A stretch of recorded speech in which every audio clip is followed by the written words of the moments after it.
Good afternoon, everyone. Thanks for joining us a little earlier than normal today. I want to make sure that the pool has plenty of time to set up for this afternoon's major event. I'm excited to announce that next Monday, on April 24th at 10 a.m. Eastern Time, the President will speak via video conference with the commander of the International Space Station, Peggy Whitson, and her fellow astronaut, Jack Fisher. In 2008, Dr. Whitson became the first woman to command the International Space Station, and on Monday, she will break the record for the most time spent in space of any American astronaut. The President, joined by his daughter Ivanka and NASA astronaut Kate Rubin, will congratulate Dr. Whitson on this incredible accomplishment and discuss the importance of encouraging women to pursue careers in STEM fields: science, technology, engineering, and math. As you're all aware, in addition to signing the NASA Transition Authorization Act, the President also recently signed the Inspire Women Act, which ensures that NASA continues recruiting women for important STEM-related jobs in aerospace, an effort that's particularly important to this President. We're working closely with NASA and the Department of Education to make this conversation available to classrooms throughout the country. The Department of Education will also be providing tools for teachers to build lessons around this conversation between the President and these two outstanding Americans who are orbiting 220 miles above their heads. The call will air live on NASA TV and stream on NASA's website and Facebook page. And while we're on the topic of upcoming events, I'd like to note that the President will welcome Palestinian President Abbas for a visit to Washington on May 3rd.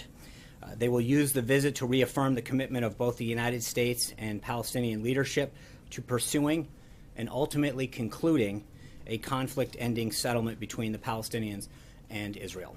We'll have further guidance on that visit as we get closer to the date. In terms of additional announcements, the President will be giving the commencement address at the Coast Guard Academy in New London, Connecticut on May 17th. And as we grow closer to that date, we will continue to provide updates. Moving along to current events, this morning the President signed an important piece of legislation for our nation's veterans.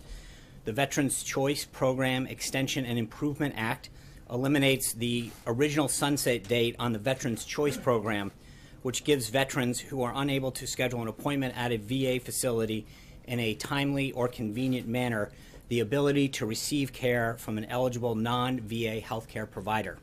Using funds that have already been appropriated for this program, this gives our nation's heroes the peace of mind they deserve while this administration works with Congress to enact comprehensive reform and modernization at the VA.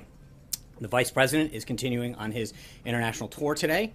On Tuesday, he spoke to 2,500 servicemen and women on the deck of the USS Ronald Reagan in Japan, thanking them for their service and discussing the President's plan to rebuild our military.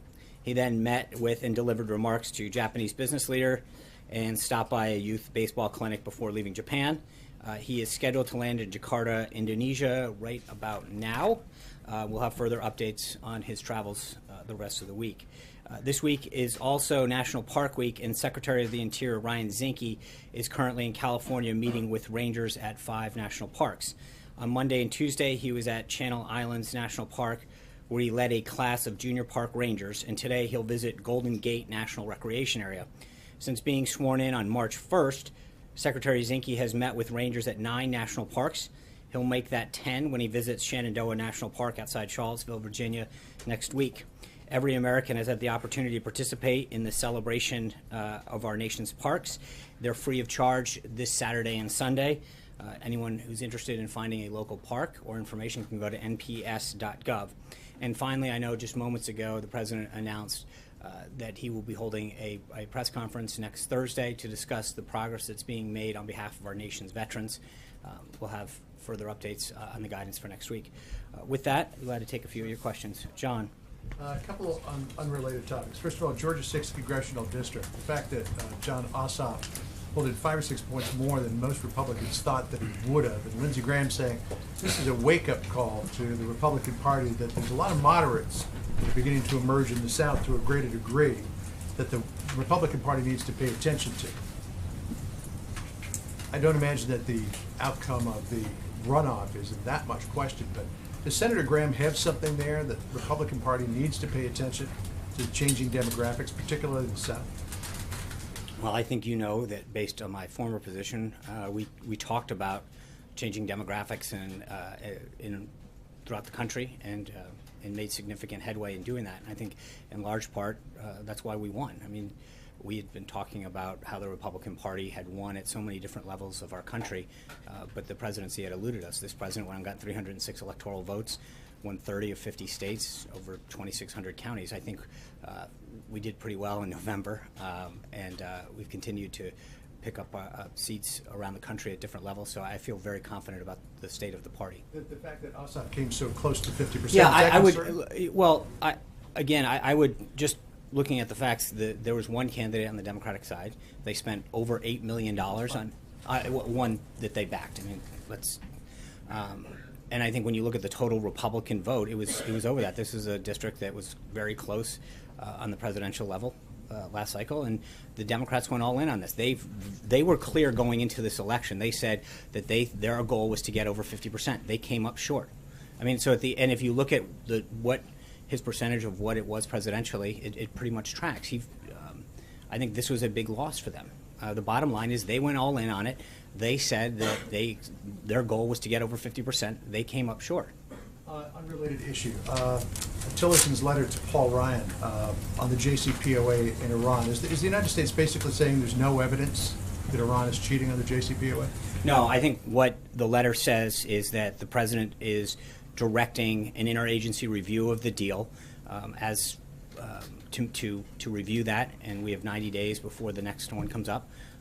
We'll have more, but right now we're undergoing a 90-day review, and I think the statement that the Secretary of State made to Congress very clearly stated that the president is directing the National Security Council to lead an interagency review of the plan and evaluate whether suspension sanctions related to Iran pursuant to the JCPOA are in the vital interests of the our national security. That's the letter clearly lays out what the president's going to do to make sure that they're living up to their agreement. Is the president concerned that Iran may be cheating on the JCPOA? Well, again, David Albright, the noted UN weapons inspector, says they're developing a new centrifuge, which he thinks could be a violation of that. And I think that's why he's asking for this review. I think that if he thought everything was fine, he would have allowed this to move forward. I think he's doing the prudent thing by asking for a review of the current deal and what's happening. Thanks, Sean. On the USS Carl Vinson, what happened? Can you take us through the events from the perspective of the White House that led to the miscommunication,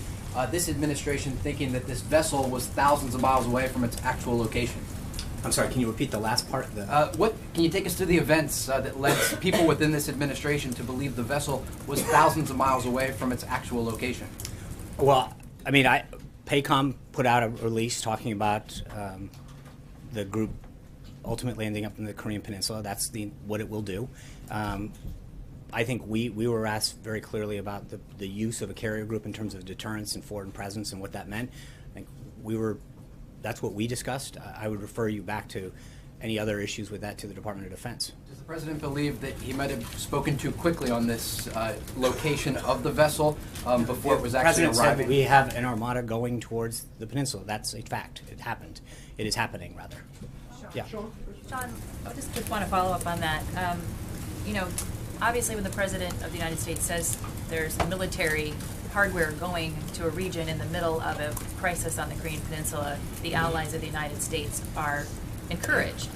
When that happens to not be the case, they can interpret that as a false encouragement. So how is this White House explaining to South Korea and Japan that in fact during the build-up and the actual DPRK missile launch, there was no USS Carl Vinson off the coast respectfully, of the Korean Jessica, I would Peninsula? ask you to either touch base with PACOM or the Department of Defense. The statement that was put out was that the Carl Vinson group was headed to the Korean Peninsula. It is headed to the Korean Peninsula. It'll arrive there. What's that? It's headed there now. It wasn't headed there Sure, last no, week. but that's not what we ever said. We said that it was heading there, and it was heading there. It is heading there. So that remains. An impression that allies had. But if there's an impression, then that's not. Then there should have been clarification from people who were seeking it. But I mean, PACOM put out a release talking about what its ultimate destination was going to be, and that's where it ended up. Caitlin. Well, why did the administration never clarify? Because it definitely, the intent in media reports was that it was headed there now. and now it's going to be there But that 2 weeks wasn't, later. with all due respect, that's not my, we were asked a question. Don't comment on it, though. I know, no, that's not true. What I was asked was what signal did it send that it was going there? And I answered that question correctly at the time, that it signaled foreign presence, strength, and a reassurance to our allies. That's a true statement. You're asking me why you didn't know better. I don't know. That's a question that should have been followed up with either PACOM or the Department of Defense. But the only question that we were asked was what signal it sends, and I think we answered that very correctly at the Don't time. you think it was a little misleading? No one found out about it until a picture was posted on a What do you mean? page. Showing What where the part ship is was. misleading? I'm trying to figure that out. We were asked a question about what signal it sent. We answered the question on what signal it sent. I'm not the one who commented on timing. What's misleading is that people thought it was headed there now, and now it's going to be there weeks later. They thought it was already headed there, and it But wasn't. again, It was doing that's an exercise. I before it was understand going the there. question, right? But what I'm getting at is, it was announced that it was going. It will be there. We were asked simply a question on that. I think all other questions should be asked of the Department of Defense. John. Thanks a lot, Sean. Earlier today, China's foreign ministry spokesman said that China is increasingly frustrated with North Korea. And North Korea, you may have seen it, put out a simulated video over the past 24 hours which shows its missiles attacking, destroying an American city. What's the American White House reaction to that video and also to the comments by China's foreign ministry spokesperson? Well, on the first part, this isn't the first time that North Korea has put out propaganda tools, and I don't think we're going to comment on every time they put out a piece of propaganda. Second, I think it's encouraging to see China continue to move forward and join us in this effort to control North Korea. I've commented before, I think that the relationship that the president started building with President Xi down in Mar-a-Lago is clearly showing some positive signs. China continues to have both economic and political influence over China, and so I think it's important to see them heading in this direction. I think it's a very positive sign to see them play a larger and larger role. I think it is in everybody's interest to contain North Korea's actions. John Gizzi. How strong is that influence? I'm sorry, John. How strong is that influence, though, if the foreign ministry spokesman for China, which the president is depending on for this particular incursion, is saying that he himself, that China itself, is frustrated, increasingly frustrated with the North Koreans? Well, again, I think from an overall diplomatic sense, I think it's a positive to see China continue to take positive signs aligning with the position that we have on this. That's a positive thing. I think the time will tell, but I think seeing a unified effort to contain North Korea's threat is a positive step to protect not only our national security interests, but those in the region. Sorry, John Gizzi. Thank you, Sean. A few weeks ago, I asked you about the president's upcoming visit to Rome and whether or not he would have an audience with this Pope. And I pointed out that this is something that's a part of modern history, going back to 1959, when President Eisenhower had an audience with Pope John the 23rd. You said it was something you'd definitely be in favor of. A few days ago, the Financial Times reported that sources within the administration said this was very unlikely to happen, and that for the first time since nearly 60 years ago, the president would not have an audience with the Pope. Yeah, Why? So right now, at this time, obviously, we headed to both Brussels and Sicily. If we have updates on the schedule, and we're still plenty far away, I'm sure that we will let you know about any additional stops. But Are you in touch with the Holy See about? I appreciate the effort, but I think until we have an update, I'm not going to go there. Francesca. Sean, back on Iran and the State Department's letter to Congress, there's been some talk about stricter sanctions on Iran for the ballistic missiles test that it's been conducting and state finance of terror. Are you concerned that tougher sanctions on Iran would violate it to motivate it to violate the nuclear deal? Well, I obviously any action that we would take if we did is something that gets vetted through the interagency process, and all of those kind of considerations are taken in terms of trying to achieve the effect that we want. So sanctions have been an effective tool in many cases, and I think that, as we've mentioned a lot of times, the president doesn't telegraph what action he's going to take, but as we conduct review of options available in this situation.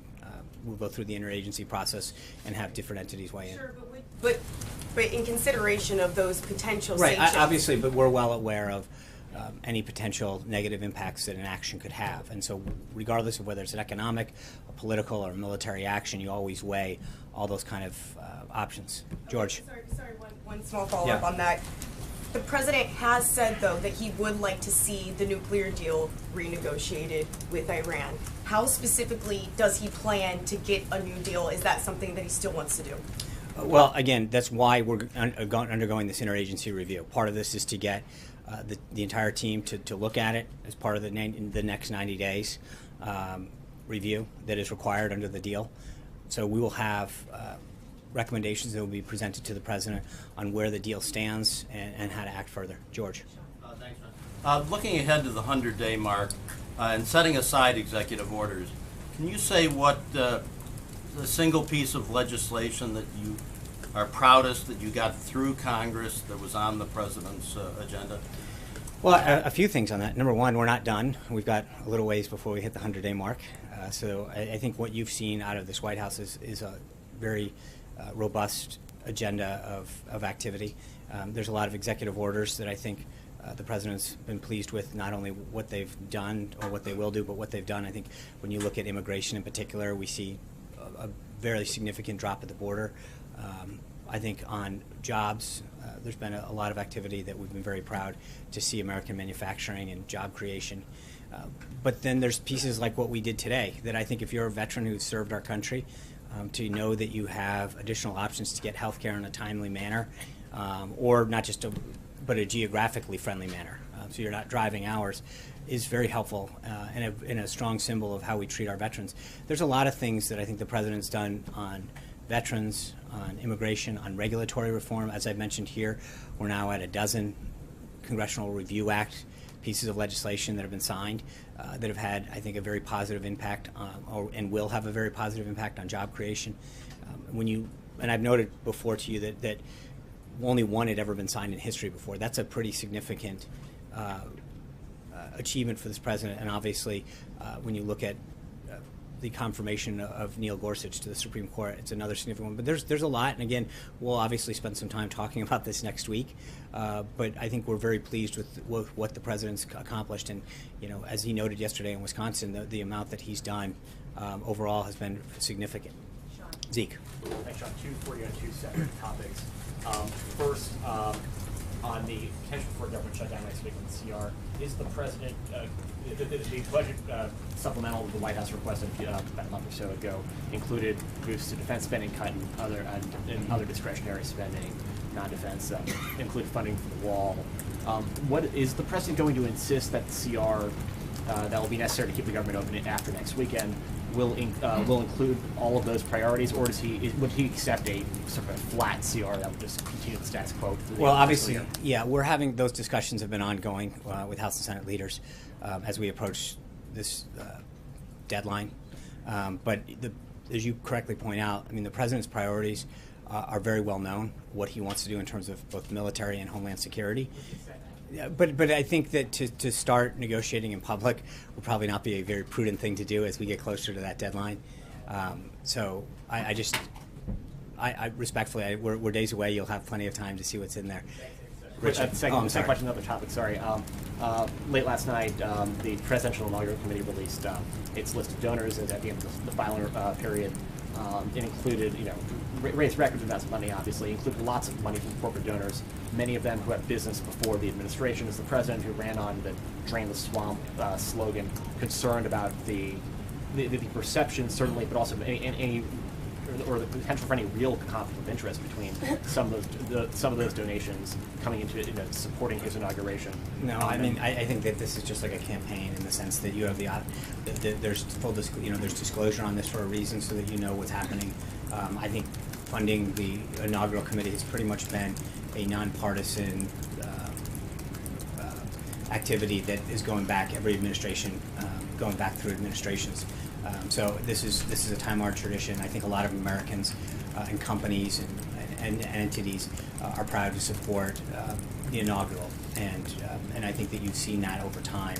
The people who have been there are a lot of people who really take pride in helping us show the world a peaceful transformation of power. Richard. Thank you, Sean. I just want to go back to Wisconsin yesterday. You want to go back, huh? It's nice. It's the president said about the issue with the local dairy producers, dairy farmers, that the White House was going to work on that very hard immediately. Actually, starting today. That's what he said. Calling Canada and asking for solution. Has the White House been in contact with anybody in Canada, in Ottawa? I'll have an update for you, hopefully at some point on that. But I'm well aware of the president's comments on that. I think it's a very important issue for people in Wisconsin, and the president looks forward to following up on that. Who's going to go fast on this point? I think all I will say is that the president is going to make sure that we follow up on that. David Jackson. Very quickly, he said that on NAFTA he wants very big changes, or we're going to get rid of it once and for all. Are we at that point, like very big changes? I think we'll see what pans out in the negotiation, but I think there's an opportunity. Can I just? Need some help? I think I got this, but thank you. Maybe. All right, thanks, man. I'll see you in a minute. Hold on. All right, that was cool. Real quick, how do you follow that? Just to John Gizzi's point, I just want to make sure I note that we will be reaching out to the Vatican to see if a meeting, an audience with the Pope can be accommodated. We'll have further details on that. Obviously, we'd be honored to have an audience with His Holiness. David, I'm sorry, I called on David first. Thanks, Sean. What's the White House's reaction to the deportation of Juan Montez? He's a dreamer from California, Right. apparently the first one to be sent back. I think there's that situation is evolving right now. There's a lot of things that are being looked at in terms of the circumstances surrounding that, and I'd ask you to stay in contact with the Department of Homeland Security. Didn't President Trump say he didn't want the... I think that I don't want to comment right now in the sense that there are some circumstances regarding that I think that need to come out or be further looked into, and I think getting ahead of that could be an issue. So I just respectfully, I would say that I don't want to rush to judgment. I think there's a lot of additional details that are coming out about that issue, and I think the Department of Homeland Security is probably the best place to get updates. Okay, Hallie. Two topics, and one of those is a follow-up, but I want to ask about Georgia 6 here. You can ask Rob. Two quick ones on that. Is the president planning to campaign for the Republican challenger there? Will he go to Georgia to get out the vote? I don't know. If needed, I think the president's going to make sure that he does everything he can to maintain majorities and further the party, but we'll see if we're needed. Is he expending too much political capital on a race that Republicans should be winning easily? Well, it's interesting. I thought that some of the coverage was a little intriguing as I watched it. Suddenly, the Democrats went all in on this race. They spent over $8.3 million. They said on the record that their goal was to win this race. They lost, and the reaction has somewhat been, that they almost won. No, they lost. They made very clear what their goal was in this race. They spent $8.3 million and threw everything, including the kitchen sink, at it and lost.